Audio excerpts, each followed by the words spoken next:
Es hora de analizar los alcances jurídicos de la discusión en la Convención Constituyente con un panel especializado, compuesto por los abogados Marisol Peña y Gabriel Osorio.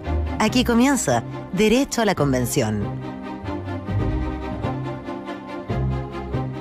¿Cómo están todos? Muy bienvenidos y muy buenos días a Derecho a la Convención, el espacio en pauta donde hablamos sobre el desarrollo de la Convención Constitucional junto con dos abogados de primerísimo nivel. Soy Eduardo Olivares y les doy la bienvenida a la primera vez en que hacemos un programa especial de Derecho a la Convención en vivo y en directo por las señales radiales de Pauta, además de pauta.cl. Le doy la bienvenida de inmediato a Marisol Peña. Ella es expresidenta del Tribunal Constitucional y académica investigadora del Centro de Justicia Constitucional de la Universidad del Desarrollo. Marisol Peña, bienvenida. Muchas gracias, muy buenos días a todos. Y también a Gabriel Osorio. Él es abogado ex integrante de la Mesa Técnica Constitucional y docente en las universidades Central y Andrés Bello. Gabriel, bienvenido. Muy buenos días, saludos a todos los oyentes el día de hoy. Estamos haciendo este programa especial porque anoche terminó de votarse por primera vez en el Pleno de la Convención una serie de artículos correspondientes a la Comisión de Sistemas de Justicia que nos van a llevar luego a la propuesta de constitución que presentará este órgano.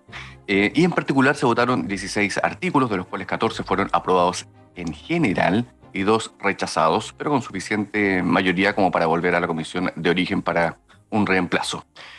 Marisol Peña, quisiera tener una primera aproximación de lo que usted vio anoche en este primer debate del Pleno. Bueno, un debate largo en el cual intervinieron muchísimos convencionales constituyentes, muchas ideas sobre la mesa. Yo creo que es un triunfo, en primer lugar, un triunfo importante para el trabajo de la Comisión de Sistemas de Justicia, que de 16 normas propuestas, 14 hayan sido aprobadas en general y, digámoslo así, algunas por muy altas mayorías. Por ejemplo, la última norma, el artículo 16 sobre sistemas alternativos de resolución de conflictos, para que nos entiendan los auditores, estos son los sistemas de mediación, por ejemplo, en materia familiar, con un alto porcentaje de aprobación de los convencionales. En lo personal, por ahora diría que a mí lo que me sorprendió es que se haya aprobado el artículo 2 sobre el pluralismo jurídico. Lo habíamos conversado antes aquí en el programa Derecho a la Convención, que hace convivir el sistema de justicia que hemos tenido hasta ahora, de tribunales creados por la ley, con sistemas jurídicos indígenas que están constituidos no por leyes naturalmente, sino básicamente por costumbres ancestrales y que no, hemos dicho también, no entendemos cómo pueda funcionar unificadamente, si en razón de un fuero personal, porque la persona es indígena, si en razón de un fuero real, porque la materia que afecta o que se va a resolver tiene que ver con bienes jurídicos indígenas o tiene que ver con, digamos, delitos que desde el punto de vista indígena, por ejemplo, pudieran considerarse como tales. Entonces, para mí esa fue la gran sorpresa de la noche, debo decirlo, porque hasta Cristian Viera, uno de los coordinadores de la Comisión de Sistemas de Justicia, había anticipado que creía que ahí iba a haber un problema. Así es. Y Gabriel Osorio, un panorama general, y luego nos sumergimos, ¿verdad?, a los principales artículos. Bueno, en primer lugar, esto es muy bueno que la Convención Constitucional haya iniciado su votación en general respecto de las normas que van a componer el sistema de justicia con las mayorías que hemos observado. En realidad, comienza a construirse muy de a poco, más allá de la norma en particular, los primeros acuerdos respecto de cómo deberá conformarse el sistema de justicia en Chile. Particularmente lo que se votó acá, Eduardo, son los principios uniformadores que van a inspirar la construcción de este sistema de justicia que va a estar entregado tanto a la Constitución como a la ley. Y fundamentalmente se han aprobado principios también que dicen relación con asuntos que han sido reconocidos históricamente por las constituciones chilenas o también por la ley, como por ejemplo el de independencia jurisdiccional, el de imparcialidad, el principio de inexcusabilidad, ¿no es cierto?, que permite, ¿no es cierto?, un buen desarrollo de la labor jurisdiccional por parte de los jueces. Y al mismo tiempo, Eduardo, también se evitó por la propia convención mediante el rechazo de ciertas normas que dicen relación fundamentalmente con el cuestionamiento que existía con los llamados jueces superiores a plazo, que han sido tan cuestionados no solamente por parte de la Convención Constitucional, sino por los académicos en materia de derecho constitucional y procesal en general. Muy bien, vamos a abordar primero algunos de los principales artículos que fueron aprobados y luego nos vamos a detener en aquellos que fueron rechazados. Todos son de alta importancia. Y comenzamos por el principio, si les parece, porque con una votación que llegó a los 107 favorables y 41 en contra, más 3 abstenciones, el primer artículo aprobado fue el primero. Artículo 1, la función jurisdiccional. Y dice esto, para quienes no están escuchando, la jurisdicción es una función pública que se ejerce en nombre de los pueblos y que consiste en convocar, juzgar y ejecutar con efecto de cosa juzgada todos los conflictos de relevancia jurídica y por medio de un debido proceso de conformidad a la Constitución, las leyes y los estándares internacionales de derechos humanos. Se ejerce exclusivamente por los tribunales de justicia y los demás órganos o autoridades indígenas reconocidos por la Constitución y las leyes dictadas conforme a ella. Ese es el primer inciso del artículo primero. Y quisiera saber si es que hay aquí algún elemento que debiese ser perfeccionado a su juicio cuando se haga la discusión en particular. Marisol Peña. A ver, tal vez una cuestión previa que es bien importante. Una convencional fue Ruth Hurtado cuando se iniciaba la votación, pidió que se votara el título, Sistemas de Justicia. Y el secretario de la convención, John Smock, le dijo, no corresponde. Y la respuesta jurídicamente era correcta, porque de acuerdo al reglamento general de la convención se vota el articulado. Pero yo quiero preguntarme aquí, quiero preguntarme con ustedes particularmente, ¿querrá decir eso que todos los títulos, los epígrafes de los diversos apartados de la nueva Constitución no van a pasar por la aprobación del Pleno? Es curiosa la situación que se ha producido, porque yo creo que ahí estamos en una suerte de vacío, de limbo, en materia de elaboración del texto constitucional que a mí no deja de llamarme la atención. Pero es interesante, Marisol, porque el título actual de la Constitución dice Poder Judicial y este se cambia directamente a ciertos sistemas de justicia. Es importante para lo que estamos hablando. De hecho, Eduardo, hubo varias intervenciones que apuntaban a esto. Hubo intervenciones que decían, bueno, se desprefila el carácter de poder del Estado y personalmente tuve la oportunidad de revisar las constituciones contemporáneas, sobre todo latinoamericanas, Colombia, Ecuador, Bolivia. Ninguna tiene un giro tan copernicano. Ellas se refieren o a la función judicial, la Constitución Plurinacional de Bolivia se refiere a la función jurisdiccional y al Tribunal Constitucional Plurinacional, pero aquí estamos siendo más audaces que los que ya eran audaces dentro del constitucionalismo latinoamericano. Entonces, ese punto yo lo quería dejar sentado previamente. Pero muy cortito, yendo a tu pregunta respecto de la función jurisdiccional, a mí me parece que está bien definida. La jurisdicción es eso. Se dice normalmente que es el poder deber de resolver los conflictos de relevancia jurídica con efecto de cosa juzgada. Por lo tanto, es una definición clásica. Lo que a mí en lo personal, y lo hemos dicho también aquí en el programa, me llama la atención es que se diga que es una función pública que se ejerce en nombre de los pueblos. Creo que aquí se anticipa algo que es propio de la Convención de la Comisión, de Principios Constitucionales, que es un cambio en el titular de la soberanía. Ya va quedando fuera, me parece, el concepto de la titularidad radicada en la nación o en el pueblo como cuerpo electoral, y empezamos a hablar de un concepto bastante más informe, abstracto, etéreo, a mi modo de ver, que son los pueblos. Y eso, si bien podría no tener complicaciones inmediatas, sí cambia, yo creo que, o impacta más bien en la filosofía que habría de tener esta Constitución en lo que se refiere al ejercicio del poder. ¿Uno debería vincular este principio de los pueblos, Gabriel Osorio, con aquello que va a elaborar otra comisión que la de principios constitucionales? ¿O debe entenderse por sí solo ese artículo del sistema de justicia? No, Eduardo, yo creo que no se puede entender por sí solo. La Constitución esto es un todo armónico. Evidentemente esto va a impactar directamente en la Comisión de Principios Constitucionales. Imagino que va a haber una definición diferente de lo que es la soberanía y en quién radica, ¿no es cierto? Probablemente se vaya a decir que radican los pueblos de Chile, tal como se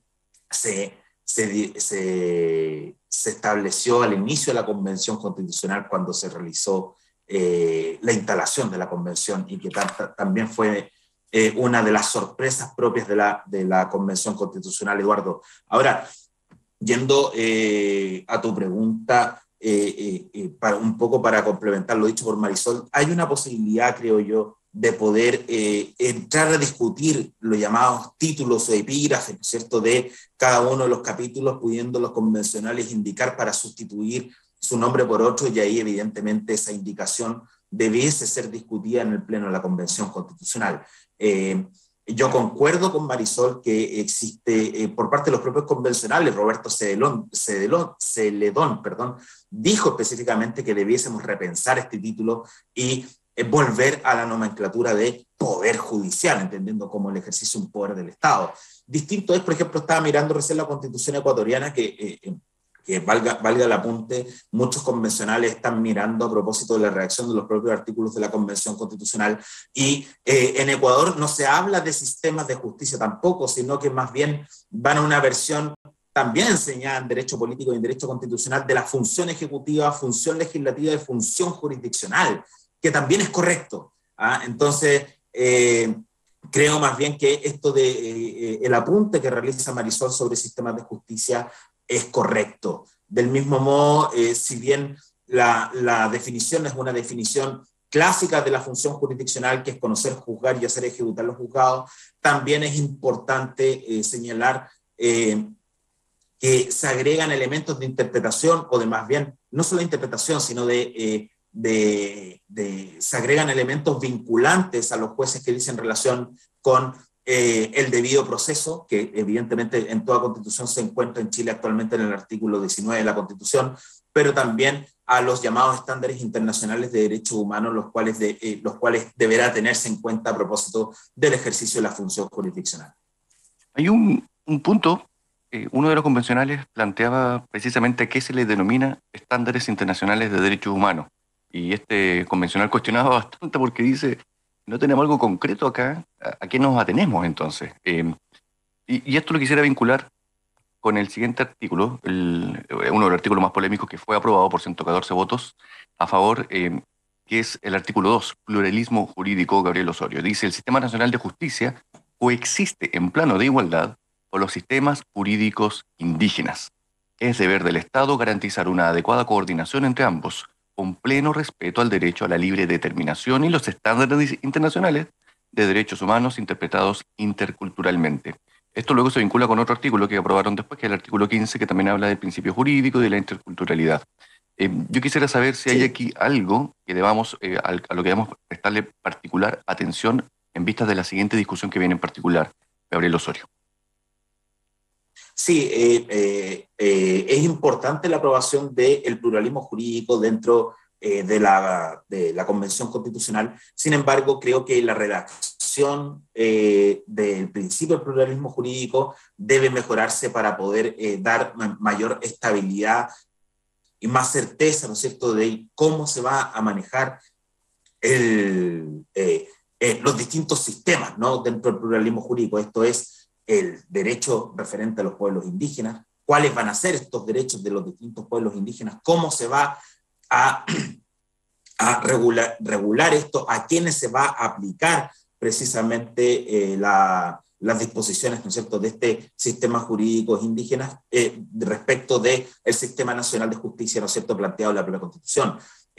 Lo mismo de los estándares internacionales de derechos humanos, yo más bien hablaría que debiese, ¿no es cierto?, interpretarse el pluralismo jurídico bajo la óptica de los tratados internacionales en materia de derechos humanos que han sido ratificados por Chile, ¿no es cierto?, e interpretando estas normas en conformidad a dichos tratados. Me parece que es un poco más, se pudiese dar mayor certeza respecto de la palabra, ¿no es cierto?, estándares internacionales, ¿ya? Del mismo modo, esta norma, junto con el artículo 14 que usted mencionaba, Eduardo, debiesen incluso fundirse en una sola norma jurídica, en mi opinión, dado que, de cierto modo, una establece el principio y la otra lo vuelve a reiterar complementándolo con los principios de interculturalidad, lo que necesariamente debiese ser acotado o más bien desarrollado de una mejor manera por parte de la Convención Constitucional para poder establecer los principios de organización de los sistemas de justicia o del Poder Judicial que permita tener claridad sobre cómo van a funcionar, cuál va a ser las relaciones que existan entre estos distintos sistemas de justicia y cómo se van a resolver los conflictos que pueden surgir entre estos sistemas de justicia, de manera tal de que todas las personas que se encuentran en este territorio llamado Chile tengan la certeza de cómo van a poder participar y acceder, ¿no es cierto?, a la garantía del acceso a la justicia.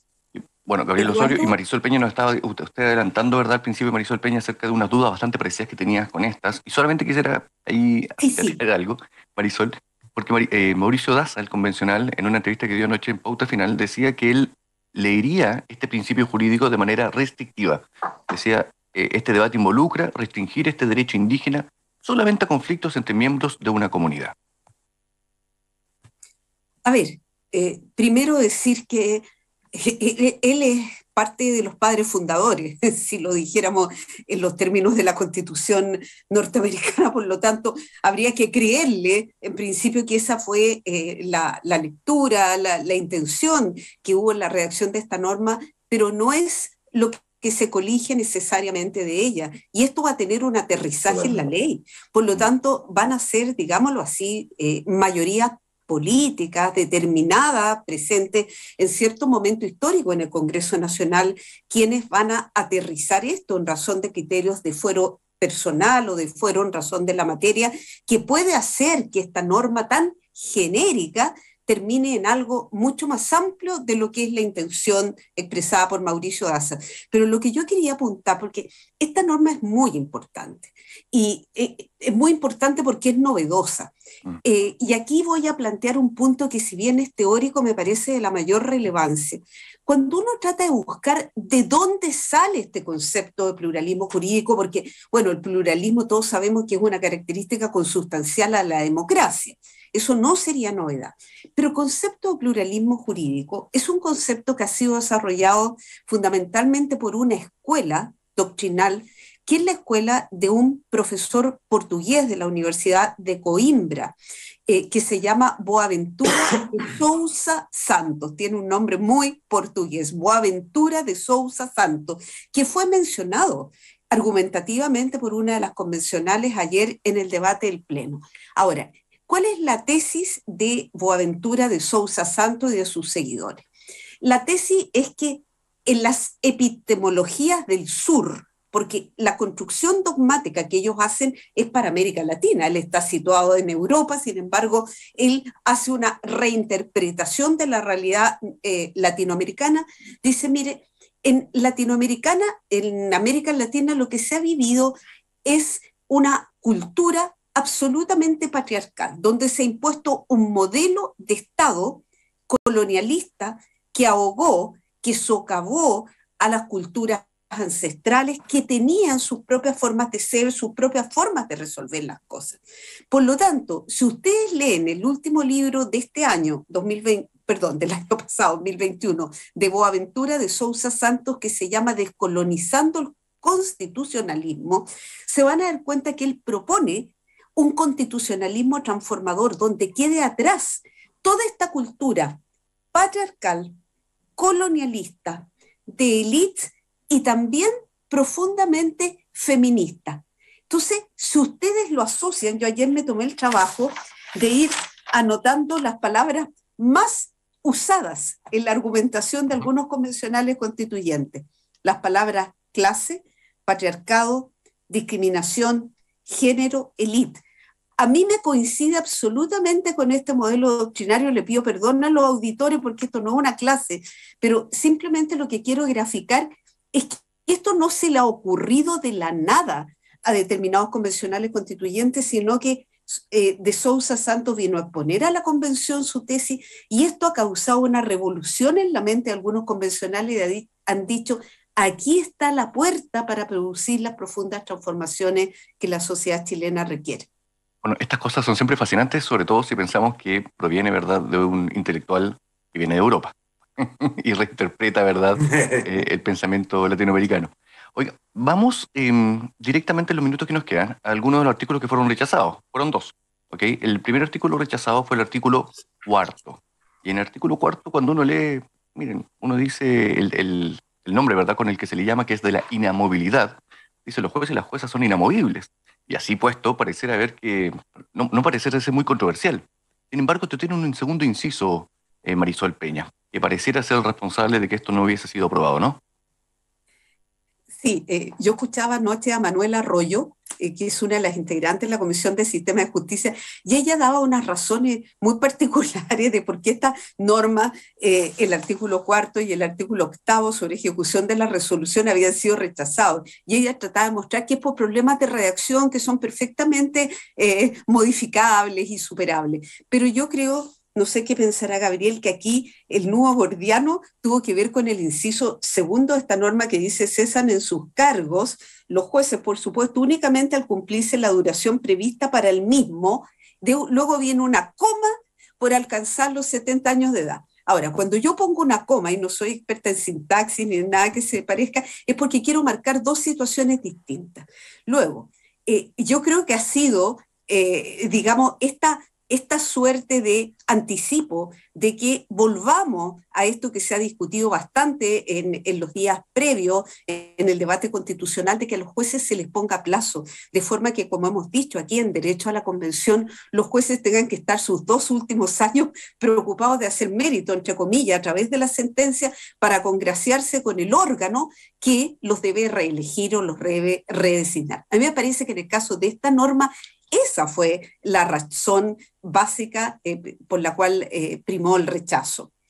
Gabriel Osorio, o sea, lo que dice Marisol Peña es un punto, pero ¿por qué uno se pregunta lo siguiente? ¿Por qué si fue el segundo inciso, el motivo por el cual este artículo fue rechazado y no se podía arreglar después en el camino, digámoslo de esa forma, cuando se debatiera en particular? No ocurrió lo mismo con los otros artículos que hemos visto, que son igual de controversiales y que requieren una mejor redacción. ¿Qué pasó acá que lo hizo sustancialmente distinto del resto?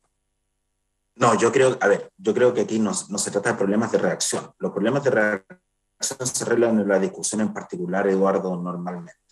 Cuando existe un rechazo en general, de acuerdo al reglamento de la Convención, es que existe un rechazo al principio de que los jueces tengan una duración determinada de tiempo. Y eso es así. Yo creo que no reúnen los 2/3 la posibilidad de que los jueces de las Cortes de Apelaciones o Corte Suprema tengan una duración determinada.